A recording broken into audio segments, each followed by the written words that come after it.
बच्चे मासूम चुतिये होते हैं। इस कहानी में हम जानेंगे कि क्यों अपने प्रेम प्रसंगों और निजी मामलों को बच्चों से दूर रखना चाहिए। तो चलिए कहानी शुरू करते हैं।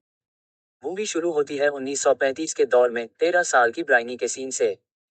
वह अपने बड़े भाई लियोन के वेलकम डिनर में एक प्ले परफॉर्म करना चाहती है जो उसने खुद लिखा है। वह अपनी माँ को ढूंढ रही होती है ताकि उन्हें प्ले दिखा सके। रास्ते में उसकी मुलाकात यंग गार्डनर रॉबी से होती है। ब्राइनी उसे अपने प्ले की परफॉर्मेंस देखने के लिए इनवाइट करती है, लेकिन रॉबी कहता है कि वह बिजी है, अगर नहीं आ सका तो स्क्रिप्ट पढ़ लेगा। जब ब्राइनी अपनी माँ को प्ले सुनाती है और उसकी माँ उसकी तारीफ करती है तो वह बहुत खुश होती है। उसी दिन ब्राइनी की कजिन लोला और उसके ट्विन ब्रदर्स जैक्सन और पीरियड उनके घर रहने आते हैं क्योंकि उनके माता पिता का तलाक होने वाला होता है। ब्राइनी उन्हें अपने प्ले में रोल देती है, लेकिन वे प्ले में दिलचस्पी नहीं दिखाते और ब्रेक लेकर स्विमिंग करने चले जाते हैं। उनके इस व्यवहार से ब्राइनी निराश हो जाती है। तभी वह पास में बी की आवाज सुनती है और विंडो के पास जाती है। वहां से वह देखती है कि गार्डन में रॉबी और उसकी बड़ी बहन सिसिलिया खड़े हैं। वह देखती है कि रॉबी कुछ कहता है और सिसिलिया अपने ऊपर के कपड़े उतारकर फाउंटेन में कूद जाती है। वह पानी से कुछ निकालती है और रॉबी के हाथ से कुछ छीनकर घर की तरफ भाग जाती है। ब्राइनी यह सब देखकर समझती है कि रॉबी ने सिसिलिया को कपड़े उतारने का आदेश दिया था। लेकिन असल में इससे पहले जब ब्राइनी के कजिन उसे छोड़कर जाते हैं, सिसिलिया विंडो से बाहर रॉबी को देखती है और उसके पास जाती है। दोनों की बातचीत से पता चलता है कि लियोन अपने दोस्त पॉल मार्शल को साथ ला रहा है। रॉबी और सिसिलिया यूनिवर्सिटी ऑफ कैम्ब्रिज में साथ पढ़ते हैं और रॉबी डॉक्टर बनना चाहता है। दोनों फाउंटेन के पास जाते हैं। सिसिलिया वॉस में पानी भरती है, तभी रॉबी वॉस पकड़ता है और दोनों के खींचने से वॉस टूट जाता है। वॉस का एक टुकड़ा फाउंटेन में गिर जाता है। गुस्से में सिसिलिया अपने कपड़े उतारकर फाउंटेन में कूदती है, टुकड़ा निकालती है और वॉस रॉबी के हाथ से छीनकर घर की तरफ भाग जाती है। ब्राइनी यह सब देखकर फॉरेस्ट में चली जाती है और वहीं अपना प्ले प्रैक्टिस करती रहती है।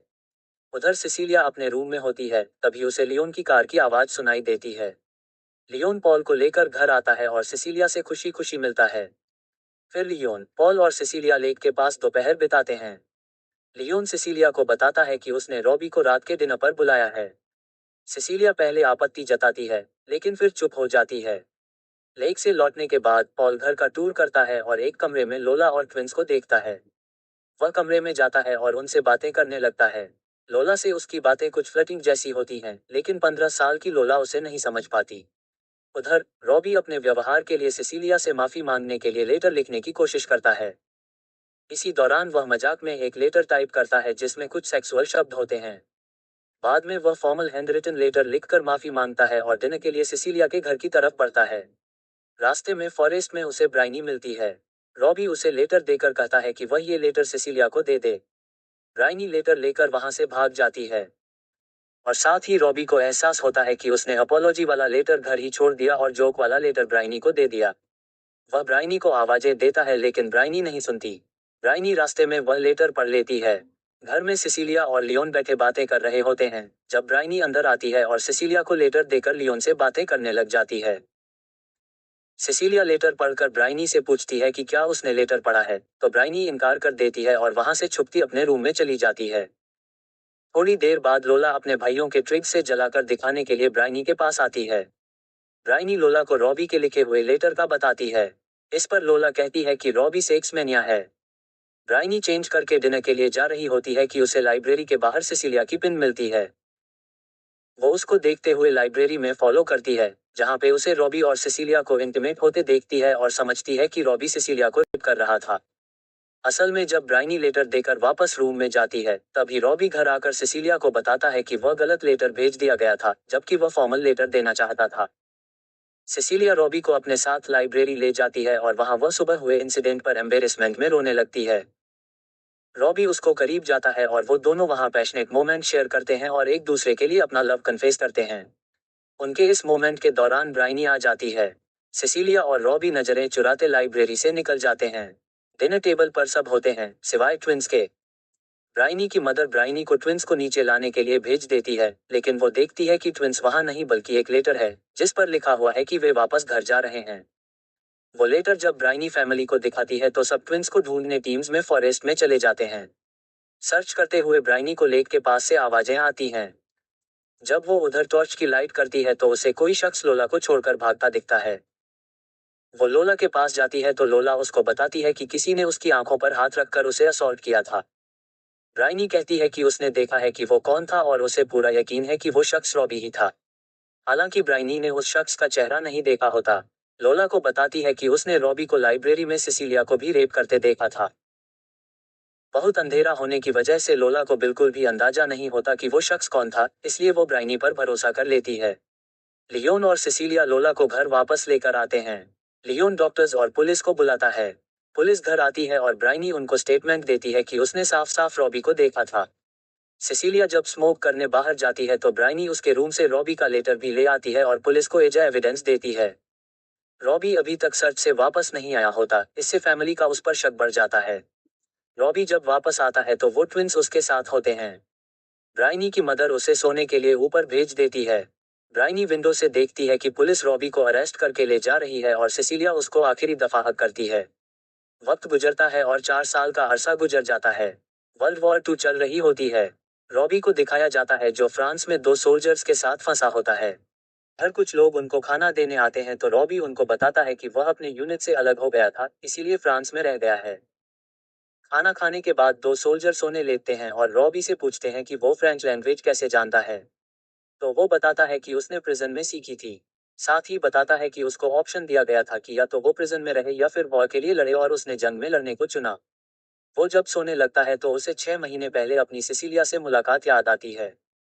इसमें पहले तो वो एक दूसरे से ऑकवर्ड बिहेव करते हैं लेकिन फिर बातें क्लियर करके वो दोनों एक हो जाते हैं। रॉबी दोबारा लीव पर होने पर सिसिलिया के साथ रहने का वादा करता है। प्रेजेंट में रॉबी को जख्मी दिखाया जाता है, उसकी चेस्ट की बाउंड इन्फेक्ट हो चुकी होती है। वो अपने जख्मी होने के बावजूद दोनों सोल्जर्स के साथ ऑन फुट ट्रैवल करता है। सफर के दौरान वो एक फॉरेस्ट से गुजरते हैं जहां रॉबी कुछ छोटी बच्चियों की बॉडीज देखता है और उसकी आंखों से आंसू निकलने लग जाते हैं। उसे ब्राइनी के साथ स्पेन की एक मेमोरी याद आती है जिसमें वो दोनों लेक के पास होते हैं और ब्राइनी रॉबी से पूछती है कि अगर वो लेक में ड्राउन हो जाए तो क्या रॉबी उसे बचाएगा। रॉबी मजाक समझकर हाँ कह देता है और उसे साथ ही ब्राइनी के पानी में जंप करने की आवाज आती है। रॉबी उसे बचा लेता है।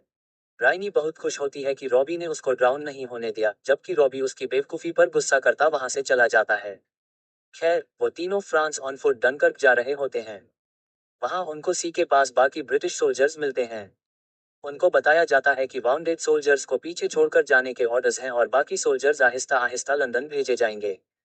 वो सारा एरिया सिर्फ सोल्जर्स से भरा होता है। ऑलमोस्ट 3,000 सोल्जर्स वहां मौजूद होते हैं। रॉबी और वो दोनों सोल्जर्स रात उधर ही गुजारने का सोचते हैं। रॉबी उधर अपनी मदर को अपना ख्याल करते हुए इमेजिन करता दिखाया जाता है। रॉबी जब सो जाता है तो उसे 4 साल पहले हुए वाकयात का फ्लैशबैक आता है। उसके पास सोया सोल्जर उसको उठाता है और बताता है कि वह नींद में चीख रहा था। जब उस पर लाइट मारता है तो रॉबी बहुत बीमार दिखता है। रॉबी को तसल्ली देता है कि वह सुबह यहाँ से चले जाएंगे, बस वह अभी आराम से सो जाए। रॉबी सिसिलिया को मिस करता दिखाया जाता है और वो उसे लेटर्स भी भेज चुका होता है जिसमें वह वादा करता है कि जब वह आएगा तो उससे शादी करेगा और वो दोनों बगैर किसी शर्म के जिंदगी गुजारेंगे। सीन्स शिफ्ट होते हैं 3 हफ्ते पहले सेंट थॉमस हॉस्पिटल पर, जहां 18 साल की ब्राइनी कैम्ब्रिज यूनिवर्सिटी छोड़कर नर्स बन चुकी है। ब्राइनी सारा दिन ड्यूटी करती है और रात को सबके सोने के बाद स्टोरी लिखती है। वो हॉस्पिटल से अपनी बहन सिसिलिया का एड्रेस लेती है और उसे बहुत से लेटर्स लिखती है। वो लेटर्स में उससे 4 साल पहले हुई गलती की माफी मांगती है। लेकिन सिसिलिया उसका एक भी लेटर खोलकर नहीं देखती। वो उसे ये भी बताती है कि वह कामों में बिजी रहकर भूलने की कोशिश करती है। लेकिन उसे कभी भी 4 साल पहले हुए इंसिडेंट्स नहीं भूलते और उसका गिल्ट कभी कम नहीं होता। ब्राइनी को बड़ी ईमानदारी से एक नर्स की ड्यूटी करते दिखाया जाता है। एक दिन वो स्टोर रूम में अपनी दोस्त के साथ सामान रख रही होती है कि उसकी दोस्त उससे उसकी लव लाइफ का पूछती है। वो बताती है कि कभी उसकी लव में कोई लड़का नहीं है। लेकिन जब वो 11 या 12 साल की थी तो उसे एक लड़के पे क्रश था और ये देखने के लिए कि वो उसे बचाता है या नहीं, उसने लेक में जंप किया था। उसकी बातों से अंदाजा लग सकता है कि वो लड़का रॉबी था और यही वजह थी कि ब्राइनी हमेशा सिसिलिया को रॉबी के साथ देखकर जेलस होती थी। उनकी बातों के दौरान हॉस्पिटल में अलार्म बजता है और वो दोनों ईआर की तरफ भागती हैं। हॉस्पिटल में फ्रांस से आए जख्मी ब्रिटिश सोल्जर को लाया जाता है। ब्राइनी उन सोल्जर्स में रॉबी को ढूंढती है लेकिन वो उसे नहीं मिलता। कुछ अरसा गुजरता है और ब्राइनी को पॉल और लोला की शादी का पता चलता है। शादी में जब फादर वाव के बाद पूछते हैं कि किसी को कोई ऑब्जेक्शन तो नहीं, तो ब्राइनी को 4 साल पहले वाली मेमोरीज याद आती हैं। वो याद करती है कि जब उसने लोला को लेक के पास ऑलमोस्ट रेप होते देखा था तो असल्ट करने वाला शख्स रॉबी नहीं, पॉल था। तो ये मेमोरी याद करते हुए जब तक होश में आती है, तब तक पॉल और लोला की शादी हो चुकी होती है। ब्राइनी जल्दी से उठती है, वहां से चली जाती है और सिसिलिया के घर जाती है। उससे मिलकर माफिया मान रही होती है कि रॉबी वहां आ जाता है। रॉबी लीव पर सिसिलिया के साथ रह रहा होता है। ब्राइनी उसको देखकर बहुत हैरान होती है जबकि रॉबी ब्राइनी को देखकर गुस्से में चला जाता है। ब्राइनी रॉबी से अपनी गलतियों की माफी मांगती है लेकिन रॉबी उस पर गुस्सा करता है कि उसकी झूठी गवाही की वजह से रॉबी ने अपनी सारी जिंदगी गंवा दी और इतने साल प्रिजन में सफर किया। सिसिलिया उसको काम करती है और काम होकर ब्राइनी से पूछती है कि वो अब उनके लिए क्या कर सकती है। ब्राइनी कहती है कि अब वो जाकर गवाही दे सकती है, लेकिन सिसिलिया बताती है कि अब उसकी गवाही लॉएबल नहीं होगी। उसे दूसरे सर्वेंट डैनी को ढूंढने का कहते हैं क्योंकि वो समझ रहे होते हैं कि उसने किया था। ब्राइनी उन्हें बताती है कि ये सब पॉल ने किया था और अब उसने लोला से शादी भी कर ली है। ये सुनकर सिसिलिया कहती है कि अब लोला अपने हस्बैंड के खिलाफ गवाही नहीं दे सकती, इसलिए वो कुछ नहीं कर सकते और सिसिलिया और रॉबी का हमेशा के लिए पीछा छोड़ दे। ब्राइनी उनकी बात मानते हुए वहां से निकल जाती है। अब डिकेड्स गुजर जाते हैं और अब के सीन्स में 77 साला नोवेलिस्ट ब्राइनी को अपने लेटेस्ट नोवेल एटोनमेंट के बारे में इंटरव्यू देते दिखाया जाता है। वो नोवेल के बारे में बताती है कि उसका ये लास्ट नोवेल है, लेकिन इसे फर्स्ट नोवेल कहना भी गलत नहीं क्योंकि उसने थ्रू आउट द ईयर्स इस नोवेल पे बहुत से ड्राफ्ट्स बनाए लेकिन कभी पब्लिश करने की हिम्मत नहीं हो सकी। उसने नोवेल रियल लाइफ में बनाया है और किसी कैरेक्टर का नाम भी चेंज नहीं किया, इसीलिए उसने ये नोवेल पहले पब्लिश नहीं किया था जब पॉल और लोला जिंदा थे क्योंकि वो इन्फ्लुएंशियल लोग थे और ब्राइनी को डर था कि वो उसे सू कर देंगे। वो बताती है कि नोवेल का लास्ट सीन, जिसमें ब्राइनी अपनी बहन और रॉबी से माफी मांगने गई थी, वो इमेजिनरी था। वो हिम्मत ना होने की वजह से कभी उनका सामना नहीं कर सकी क्योंकि रॉबी ने जिस दिन इवेक्यूएट होना था 1 जून 1940, उस दिन की सुबह वो मरा मिला था। जबकि सिसिलिया चंद महीने बाद 31 अक्टूबर 1940 को ट्रेन स्टेशन में बॉम्बिंग में पानी से मर जाती है। ब्राइनी नोवेल में बताती है कि रियल लाइफ में उसी की वजह से उनको खुशियां नहीं मिल सकी, तो कम से कम नोवेल में उनको खुश दिखा दे। मूवी के लास्ट में इमेजिनरी सिसिलिया और रॉबी को सी के पास खेलते दिखाया जाता है और फिर उनको फॉरेस्ट के बीच मौजूद अपने घर में जाते दिखाया जाता है। ब्राइनी की जेलेसी और एक झूठ ने दो, या फिर यह कह सकते हैं 4 लोगों की जिंदगी तबाह कर दी। क्योंकि अगर अपनी जेलेसी में रॉबी पर इल्जाम ना लगाती तो रॉबी अपने ख्वाब पूरे करता और डॉक्टर बन सकता। रॉबी और सिसिलिया साथ होते और शायद एक बहुत अच्छी लाइफ गुजार सकते। दूसरी तरफ लोला को सच पता होता और उसे अपने रेप से शादी ना करनी पड़ती। तो इस कहानी से हमें क्या सीख मिलती है? बच्चे मासूम, चुतिये होते हैं, इसलिए जलन रखने वालों से हमेशा दूरी बनाए रखें। अपने प्रेम संबंधों और निजी बातों को बच्चों से दूर ही रखें। अगर किसी को चिट्ठी, लेटर देना है तो खुद दें, दूसरों के भरोसे कभी न छोड़ें। इतना बड़ा कांड करके, जिंदगी तबाह करके, फिर किताब बेचने और कहानी सुनाने से कुछ नहीं बदलता। शर्म, हया, लज्जा और गैरत बनाए रखें और ऐसी गलतियों से हमेशा बचें। धन्यवाद। Thank you.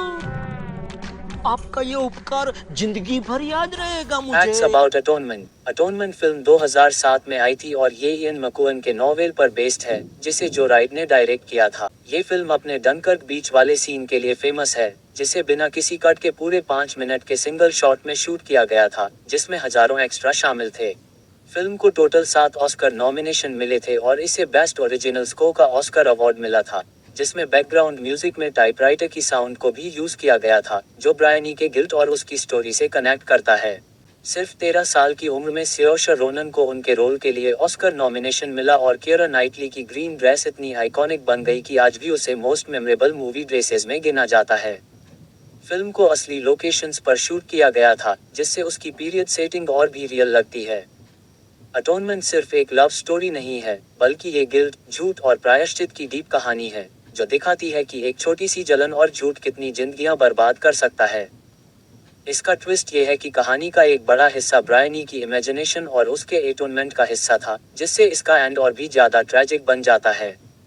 इस फिल्म को क्रिटिक्स ने उसके एक्टिंग, डायरेक्शन और सिनेमेटोग्राफी के लिए खूब सराहा और ये बॉक्स ऑफिस पर भी हिट रही, जिसने करीब $129 मिलियन की कमाई की। इसके राइटर इयन मैकूअन ने खुद कहा कि मूवी उनकी किताब की स्पिरिट को सही से रिप्रेजेंट करती है और यही वजह है कि अटोनमेंट को आज भी क्लासिक मूवीज में गिना जाता है।